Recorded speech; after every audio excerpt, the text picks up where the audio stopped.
हाँ सर आ रही है। अरे मैं 5-6 दिन से बहुत परेशान चल रहा हूँ ना, चक्कर ये तुम लोग की क्लास की रेगुलरिटी भी सारी खत्म हो गई है, लेकिन हो जाएगा सही, है ना? हाँ क्यों, सर। अपना कितना हो गया था? अपना कितना हो गया था? Sir electric field strength inside charge metal body.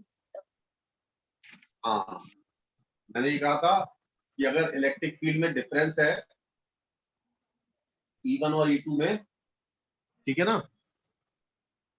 हाँ सर। हेलो, E1 मान लो बड़ा है E2 से, तो जो इलेक्ट्रॉन होंगे उस पर इलेक्ट्रिक फील्ड के E1 की अपोजिट डायरेक्शन में फोर्स लगेगा, तो डिपॉजिट होंगे इधर, वो उसके पॉजिटिव को न्यूट्रल करेंगे तो E1 कम होता जाएगा, E2 बढ़ता जाएगा, और एक सिचुएशन आएगी E1 और E2 बराबर हो जाएंगे, और नेट फील्ड कितनी हो जाएगी उसके अंदर? जीरो। Net zero. फील्ड कितनी हो जाएगी? नेट फील्ड कितनी हो जाएगी? जीरो। जीरो। समझ में आया? हाँ सर। तो दो चार चीजें हैं, इसको याद रखना पड़ेगा। मैंने बताया था आपको कि infinite infinite long uniform current carrying thread है, तो उसके कारण इलेक्ट्रिक फील्ड जो होती है 2k लैम्डा बाई आर होती है। हाँ सर। और अगर सेमी इनफाइनाइट है तो एक इलेक्ट्रिक फील्ड थ्रेड के पैरेलल होती है, वो कितनी होती है? k lambda by R. और दूसरी थ्रेड के परपेंडिकुलर होती है k lambda by R. Net field हाँ क्या होती है? √2 k लैम्डा बाई आर। और कितना एंगल बनाती है वायर से? 45 डिग्री। याद आया? हाँ सर। याद आया कि नहीं आया, ये बताओ। हाँ सर। तो याद करना पड़ेगा, ये बहुत ही इंपॉर्टेंट है। समझ में आया? तो जितना आप हाँ याद कर लेंगे, क्योंकि ये चीजें डेरिवेशन में नहीं होती। अपन डेरिवेशन तो बहुत कर लेते हैं, लेकिन डेरिवेशन में ये चीजें नहीं आती है ना। चलिए आगे बढ़ते हैं।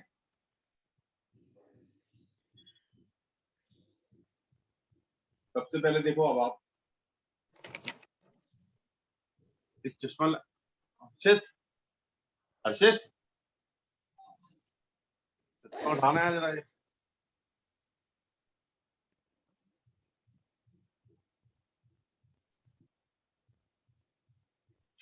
हाँ, ये थोड़ा धो दो कपड़ा यार, कपड़ा भिगो दे जरा। और एक चश्मा उठा दो यार। कुछ नहीं है, अब तो सही आ गया तो कपड़ा। अरे एक चश्मा उठा दो, तो क्या है दिक्कत में?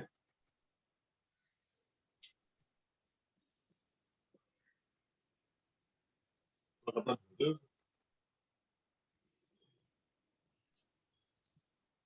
कुछ चीजें आज मैं बता रहा हूँ आपको, और सुनो।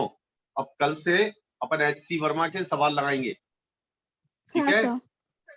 हाँ, तो मैंने कितने बोले थे क्वेश्चन करने को आपको? सर HC वर्मा के मैंने ना इधर तक कर लिए हैं। कितने कर लिए? इक्विलिब्रियम प्रॉब्लम तक कर लिए मैंने HC वर्मा से। आ गए? नहीं सॉरी, एसचंद से कर लिए, एसचंद। आ गए? आ रहे हैं? हाँ सर आ गए। डाउट वो जो डाउट है? आपने एग्जाम्पल दिए थे ना वैसे टाइप के थे सारे, तो फिर मेरे से सॉल्व हो गए वो, तो मैंने उतने सॉल्व कर वेरी लिए। गुड। अब बाकी के मैं अच्छा, आज ठीक है, चलिए आगे बढ़ते हैं।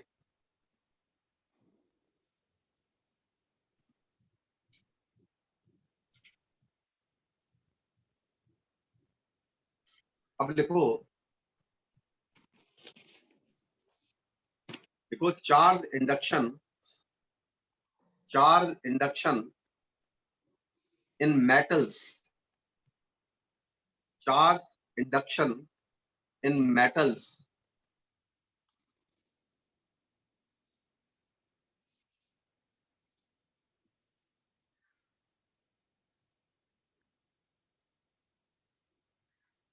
लिख लिया?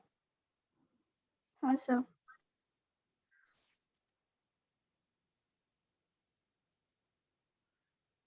लिख लिया? हाँ सर लिख लिया। लिख लिया भी? हाँ सर। क्या लिखा? Charge induction in metals due to electric field. यहाँ पर वर्ड यूज किया मैंने इंडक्शन। यहाँ पर क्या वर्ड यूज किया है? इंडक्शन। इंडक्शन का मतलब है कि इसको चार्ज दिया नहीं जा रहा, बस दूर से इसको दिखाया जा रहा है, तो इसके अंदर चार्ज का इंडक्शन आ जाता है। चार्ज का क्या आ जाता है? Induction induction. आ जाता है। ओके, मान लीजिए हाँ ये कोई मेटल बॉडी है, ये कोई मेटल बॉडी है, ठीक है, और इस मेटल बॉडी पर शुरुआत में कोई भी चार्ज नहीं है और ना ही इलेक्ट्रिक फील्ड कोई लगा रखी है आपने, समझ गए? यहाँ पर कोई इलेक्ट्रिक फील्ड लगा रखी है, हाँ सर। तो लिखिएगा, पहले 2-4 लाइन लिख लो। Initially electric field is zero, EI is equal to zero, यानी अंदर इलेक्ट्रिक फील्ड नहीं है, EI is zero, EI is equal to zero, ठीक है, EI इंटरनल इलेक्ट्रिक फील्ड। तो क्या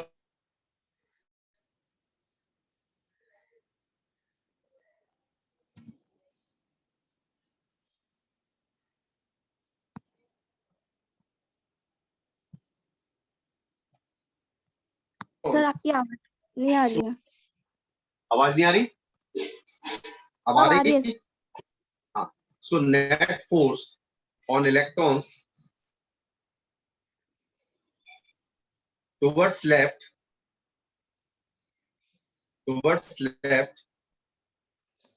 as a result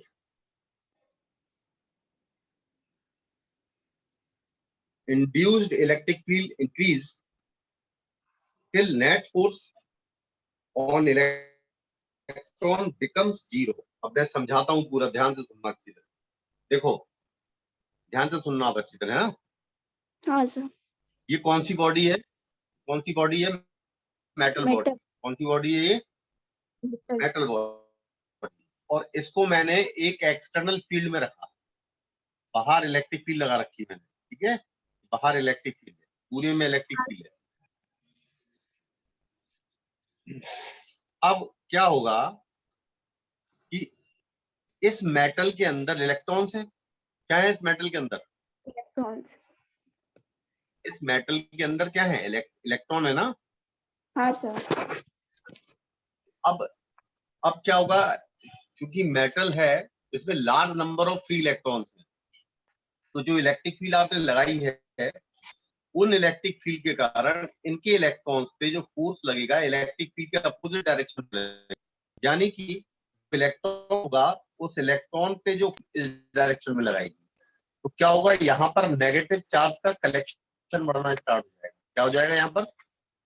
negative charge का कलेक्शन। और यहाँ पर क्या हो जाएगा? पॉजिटिव। क्या हो जाएगा यहाँ पर? Positive charge.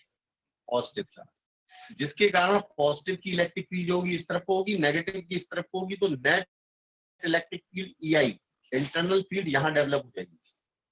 सही है। Induction,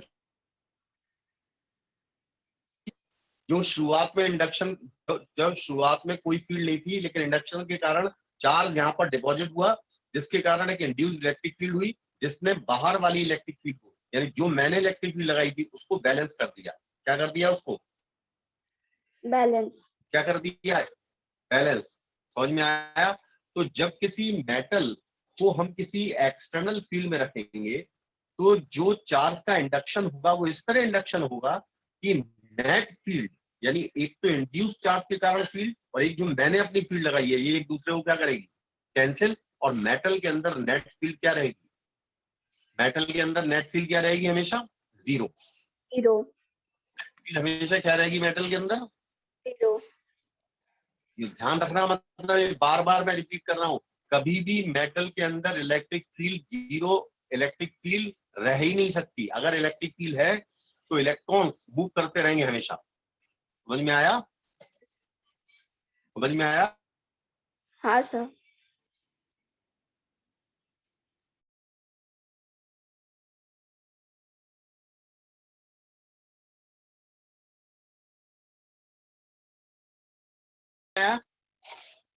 hello? हाँ सर आ गया। हेलो? आ रही है? तो नेट इलेक्ट्रिक फील्ड कितनी रहेगी अंदर? जीरो। तो लिखिएगा zero. till net force on the electron becomes 0 और देखो EI is equal to E, EI is equal to E, जो इंड्यूस्ड इलेक्ट्रिक फील्ड है EI और जो हमारी बाहर वाली फील्ड है दोनों बराबर हो जाएंगे।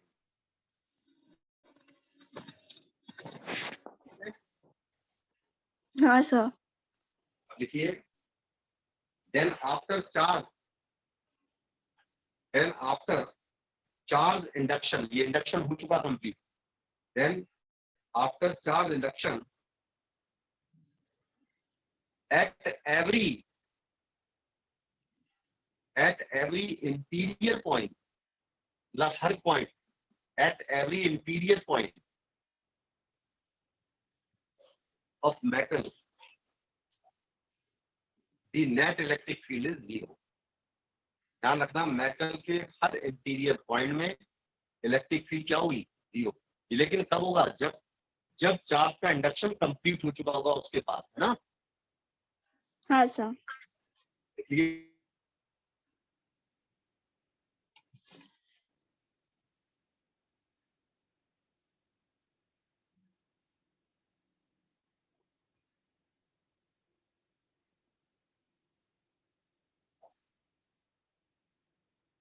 हाँ अब देखो इलेक्ट्रिक फील्ड स्ट्रेंथ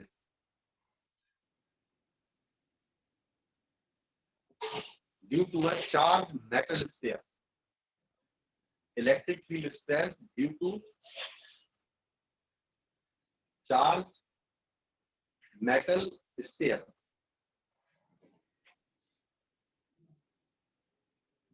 देखिए मान लीजिए, लिख लिया आपने, हेडिंग डाल दी। हाँ सर। देखो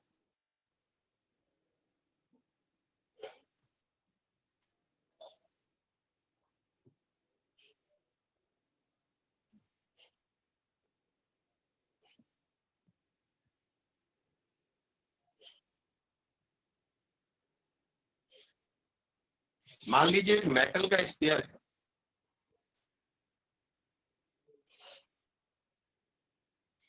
अच्छा मेटल के स्फीयर को अगर आप चार्ज दो तो जो टोटल चार्ज होगा वो कहाँ आता है, सरफेस पर, कभी भी अंदर नहीं जाता, बताया था ना। हाँ सर। ध्यान रखना मेटल के केस में total charge will lie on the surface, कभी अंदर नहीं होगा, ठीक है। हाँ सर। और मान लेता हूं मैं इसकी रेडियस है R और इस पर टोटल चार्ज है Q। आप जानते हो कि इसके अंदर मेटल के अंदर इलेक्ट्रिक फील्ड कितनी होगी, मेटल के अंदर इलेक्ट्रिक फील्ड कितनी होती है 0।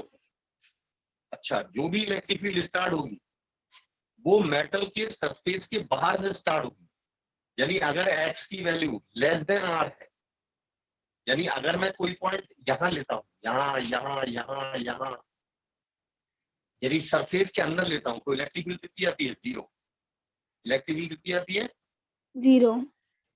और अगर मैं x ग्रेटर देन R लेता हूं या इक्वल टू R लेता हूं तो इलेक्ट्रिक फील्ड 0 नहीं होती, ठीक है, इलेक्ट्रिक फील्ड इज नॉट 0। समझ में आया। हाँ सर। देखिएगा सबसे पहले अगर हम कहें कि बिल्कुल, अब इलेक्ट्रिक फील्ड क्या होती है मैंने कल याद करो, इलेक्ट्रिक फील्ड क्या बताई थी, के क्यू बाई याद करो, के Q by R square, Q Q by R square. R square का मतलब यहाँ पर हम क्या ले रहे हैं, x ले रहे हैं, क्या ले रहे हैं x। लेकिन हम ये वाला जब फॉर्मूला लिखेंगे तो x को हमेशा ग्रेटर और इक्वल टू R तक वैलिड है, क्योंकि x लेस देन R पर इलेक्ट्रिक फील्ड कितनी है, x लेस देन R पे इलेक्ट्रिक फील्ड कितनी है 0। समझे, तो ये वाले फॉर्मूले का वैलिडेशन होगा सिर्फ कि x जब ग्रेटर और इक्वल टू R। तो ध्यान रखिएगा जब मैं x को R लेता हूं तो इलेक्ट्रिक फील्ड ऑन सरफेस कितनी आएगी, सरफेस पर electric field on surface, surface पर x की जगह आप R लिख दो, कितना आएगा सरफेस पर K Q by R square, R square, very good, ठीक है। और अगर एक्स ग्रेटर देन आर है तो क्या आएगा, इज इक्वल टू के क्यू बाई एक्स स्क्वायर, क्या आएगा, के cube x square. X square, ठीक है। तो सबसे ज्यादा फील्ड कहां पर है, सरफेस पर, और जैसे जैसे हम सरफेस से दूर जा रहे हैं इलेक्ट्रिक फील्ड कम होती जा रही है, और सरफेस के अंदर इलेक्ट्रिक फील्ड कितनी है, जीरो। सरफेस के अंदर इलेक्ट्रिक फील्ड कितनी होती, जीरो।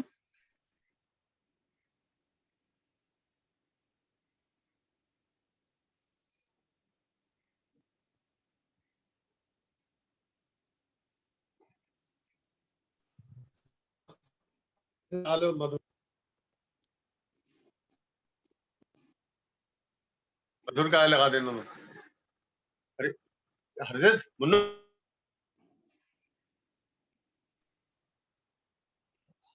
मीटिंग लगा देंगे, अरे यार वो आ नहीं रही क्लियर है,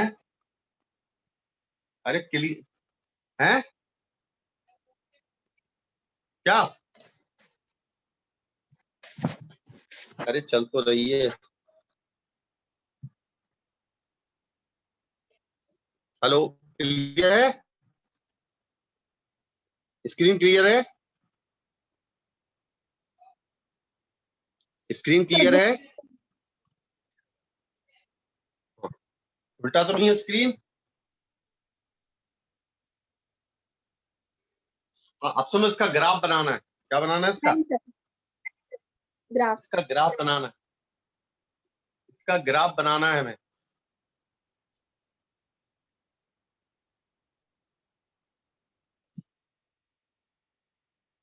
इसका ग्राफ देखो, मान लीजिए ये इलेक्ट्रिक फील्ड है और ये एक्स है, और जब तक हमारा एक्स लेस देन आर है, एक्स क्या है, लेस देन आर। एक्स क्या है, तो वहां पर इलेक्ट्रिक फील्ड क्या है, जीरो, क्या इलेक्ट्रिक फील्ड, जीरो। जीरो, बात समझे, बात समझ में आ रही है। हाँ सर। और जैसे ही एक्स बराबर आर पर पहुंचे, यानी सरफेस पर पहुंचे, अचानक इलेक्ट्रिक फील्ड मैक्सिमम हो गई ना, भी बताया मैंने, के क्यू बाई आर स्क्वायर। हाँ सर। और उसके बाद जैसे ही मैं आर को बढ़ाना स्टार्ट किया तो फील्ड क्या होने लगी, कम होने लगी। तो ग्राफ का शेप कैसा होगा, ऐसा, यानी जीरो से लेके कैपिटल आर तक इलेक्ट्रिक फील्ड जीरो है और एग्जैक्टली आर पर मैक्सिमम है, और जब हम आर को बढ़ाएंगे तो इलेक्ट्रिक फील्ड एक्सपोनेंशियली डिक्रीज होगी, कैसे डिक्रीज होगी, एक्सपोनेंशियली। लिख दीजिएगा, इलेक्ट्रिक फील्ड डिक्रीजेस एक्सपोनेंशियली,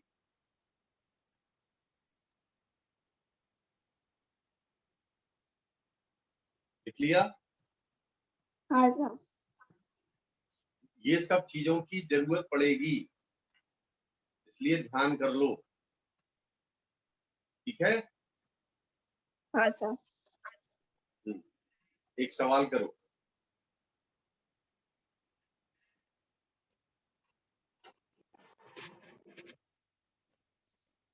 अच्छा दो तीन चीज और लिख लो, चार्जिंग ऑफ अ मेटल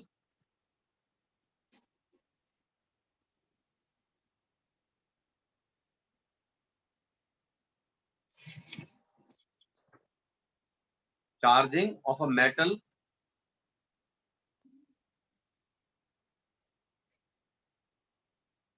तुम पहले ये बताओ, तुम लोगों ने अभी एससी वर्मा से कितने सवाल करे था, बताओ कहां तक पहुंच गए। एचसी वर्मा नहीं है मेरे पास, मतलब मेरे पास एस चंद थी तो मैंने उसमें से किए सॉल्व। उसमें से कर लिए, हाँ सर। तो उसमें से सवाल आ रहे हैं, हाँ सर, आ गए। कुछ डाउट तो नहीं आ रहा है, एक दो डाउट्स थे, मैं एक बार हाँ बाकी की कलेक्ट करके कल बता। तो पूछ लेना मुझसे ना, हाँ सर। कोई डाउट छूटे ना, हाँ ठीक है। सर। चलिए आगे बढ़ते,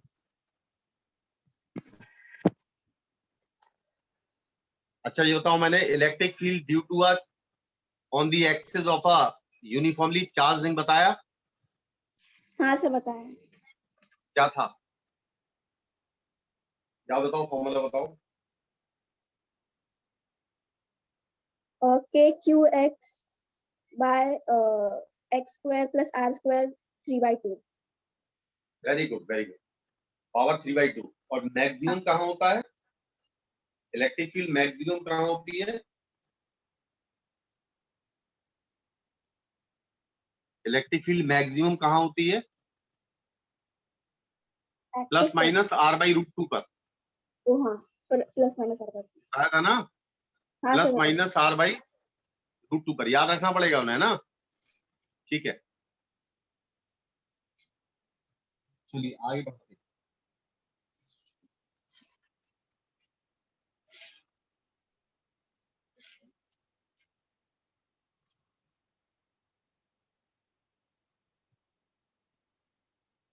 हाँ, अब सवाल करते हैं, कुछ हैं हाँ तो सर। भाई, सवाल करें। तुम्हें equilibrium problem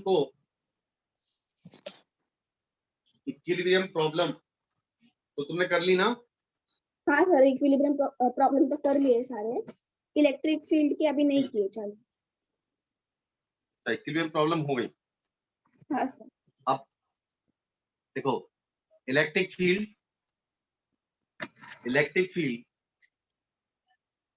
due to a rod, electric field due to a rod. Rod का मतलब देखो, जैसे मैंने इनफाइनाइट के लिए बताया था ना, क्या बताया था उसके लिए, इनफाइनाइट के लिए बताया था ना मैंने। हाँ सर। अब जैसे इनफाइनाइट नहीं है तुम्हारे पास, स्पेशल केस है ये। मान लो एक रॉड है ये, और इस रॉड की लीनियर चार्ज डेंसिटी जो है लैम्डा है। क्या है, लैम्बडा। लैम्डा है। और यहां पर कोई पॉइंट है पी, और यहां पर तुम्हें इलेक्ट्रिक फील्ड काउंट करनी है। ठीक है, और ये डिस्टेंस है यहां से डी, हाँ सर। और यहाँ पी पॉइंट पर तुम्हें इलेक्ट्रिक फील्ड निकालनी है। और मान लेते हैं कि इस रॉड का ये वाला एंड इस पर एंगल θ1 बना रहा है, और ये वाला एंड θ2 बना रहा है। समझ में आ रहा? हाँ सर। ये बहुत ही इंपॉर्टेंट बता रहा हूं आपको।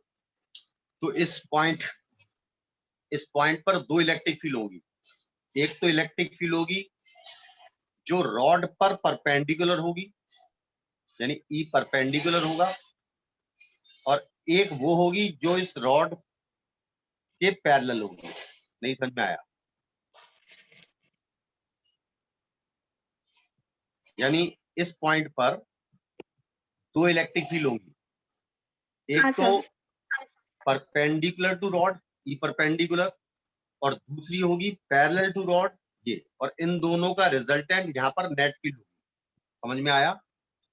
और यही हाँ सर। अगर इनफाइनाइट है तो θ1 90 हो जाएगा, और θ2 भी 90 हो जाएगा। समझ में आया? हाँ अगर सर। बात समझे, अगर ये इनफाइनाइट है ना, तो θ1 भी 90 है और θ2 भी 90 है। समझ में आया? 90 है। आप तो हाँ लिखिएगा सर। ई परपेंडिकुलर होगा, E perpendicular K lambda by D, K lambda by D sine θ1 plus sine θ2। ठीक है, हाँ सर। और ई पैरेलल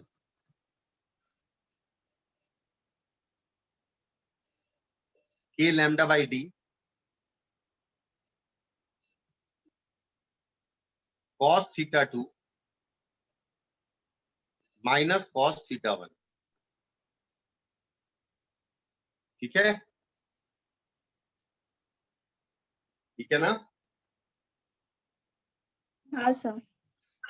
ये क्या है, ड्यू टू अ रॉड जो इनफाइनाइट नहीं है, जो क्या नहीं है, इनफाइनाइट नहीं है।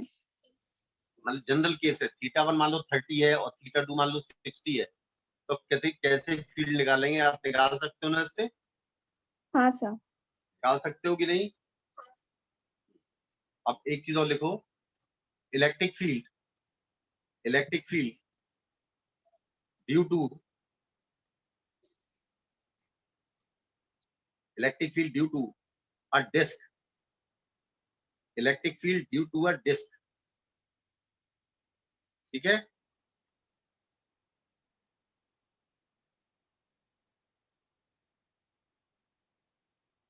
लिख लिया? हाँ sir. Electric field due to a disc, मान लो एक डिस्क है, ये डिस्क पे जो चार्ज है वो इसके सरफेस पर डिस्ट्रीब्यूट है। कहाँ है भाई इसके? कहाँ है? कहाँ है? सरफेस पर डिस्ट्रीब्यूट है। कहाँ पर है? सरफेस पर डिस्ट्रीब्यूटेड है। और मान लीजिए पर यूनिट एरिया पर चार्ज है सिग्मा, लिखना दैट पर यूनिट एरिया पर चार्ज है, that the charge on per unit area on the disc is sigma,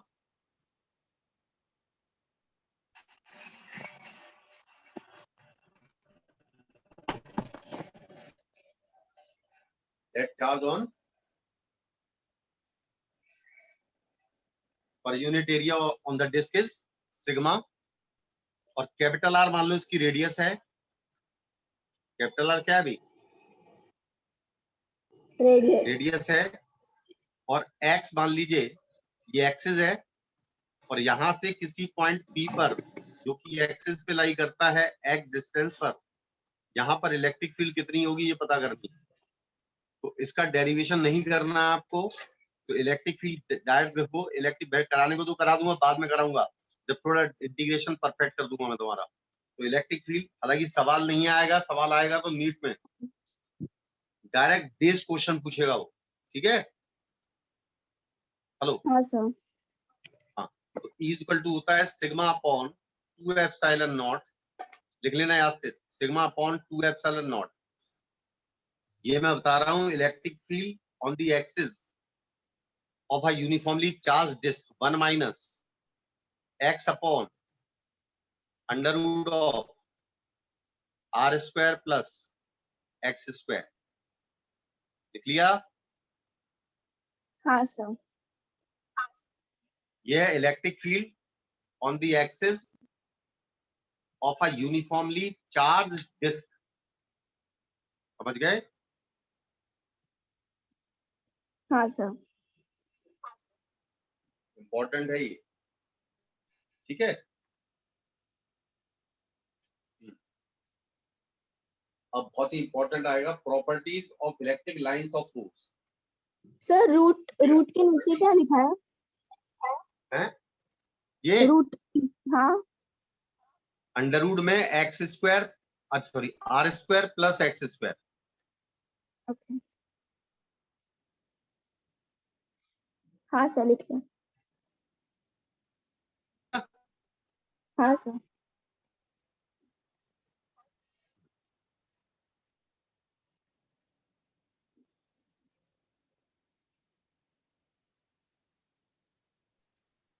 मैं अब लिखिए, properties of electric lines of force.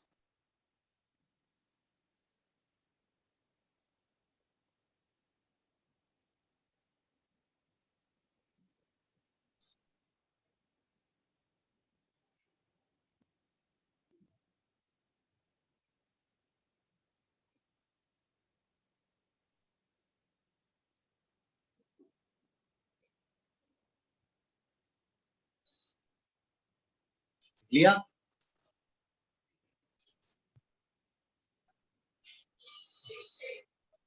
हाँ sir.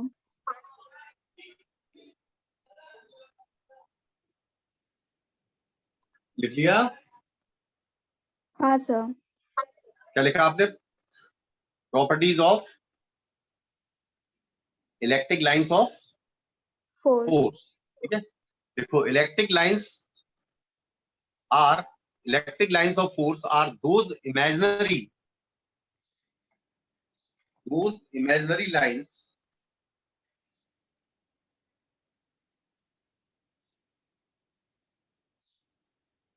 which shows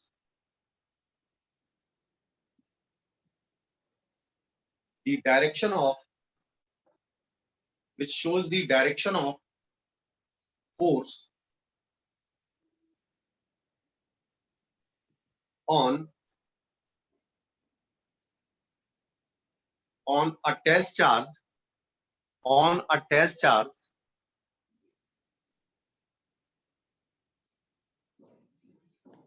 placed at that point. Clear? Placed at that point. हाँ sir. अब दूसरा लिखो, जैसे मान लो मैं आपसे बोलूं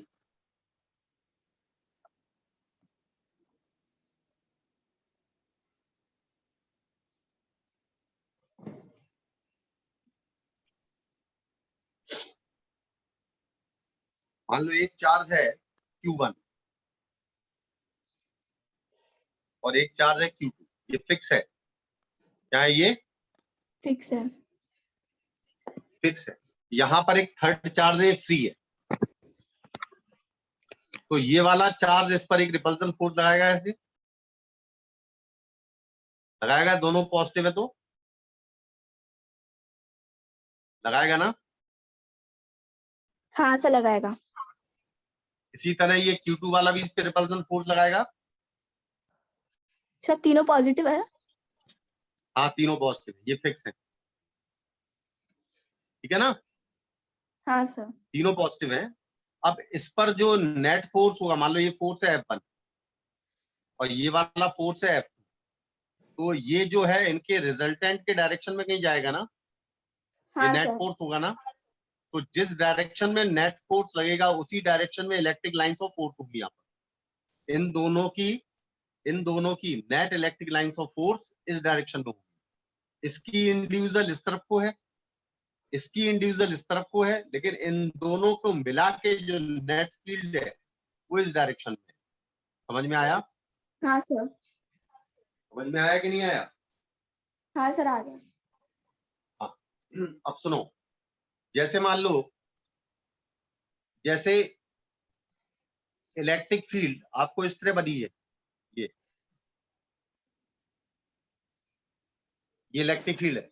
आप जानते हो कि यहाँ पर डेंस है इलेक्ट्रिक फील्ड, यहाँ पर जाके रेयर हो रही है, यहाँ पर क्या हो रही है? हाँ सर दूर दूर जा रही है। है। मान लो यहाँ पर इलेक्ट्रिक फील्ड है E और यहाँ पर इलेक्ट्रिक फील्ड है EB, तो कहां पर स्ट्रॉन्ग है फील्ड? ये बड़ी है या EB बड़ी है? ये बड़ी है, तो यहाँ पर डेंस है इलेक्ट्रिक फील्ड। क्या है यहाँ पर? यहाँ पर क्या है? हाँ, तो लिखिएगा ये नॉन यूनिफॉर्म फील्ड है। कैसी है? नॉन यूनिफॉर्म का हर जगह इलेक्ट्रिक फील्ड बराबर नहीं है, हर जगह इलेक्ट्रिक फील्ड बराबर नहीं है। तो लिखना ये इज ग्रेटर देन EB, यानी यहाँ पर लाइंस डेंसिटी ज्यादा होगी, वहां इलेक्ट्रिक फील्ड स्ट्रॉन्ग होगी, वहां पर इलेक्ट्रिक फील्ड क्या होगी? स्ट्रॉन्ग होगी। समझ में आया? हाँ सर आ गया। दूसरा पॉइंट लिखो, देखिए number of electric lines of force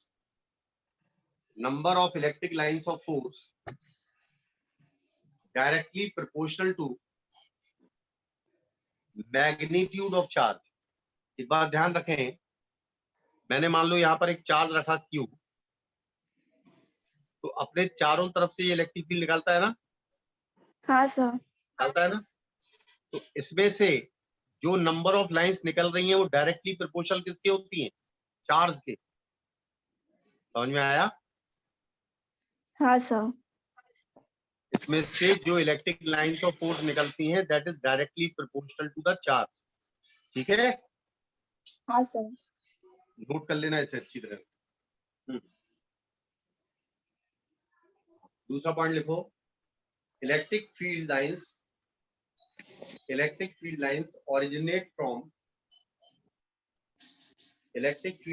originate from positive charge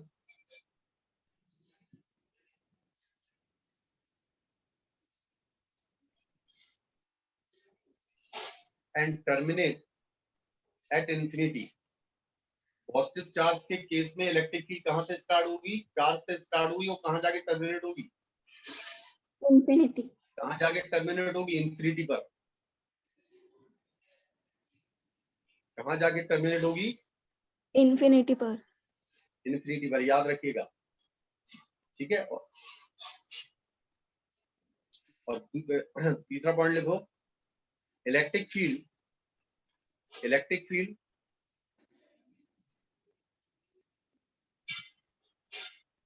is a conservative, electric field is a conservative field, electric field is a conservative field, so it cannot in the form of closed loop, ये close loop के form में नहीं हो सकती, क्योंकि अगर close loop के form में हो गई तो इसमें किया गया वर्क डन जीरो नहीं होगा। समझ में आया? हाँ सर। बेटा अभी इतना ही रहने दे क्या? हाँ सर ठीक है। तो आगे मैं कल पढ़ा दूंगा, सुनो कल याद से डाउट ले लेना तुम्हें। हाँ सर ठीक है,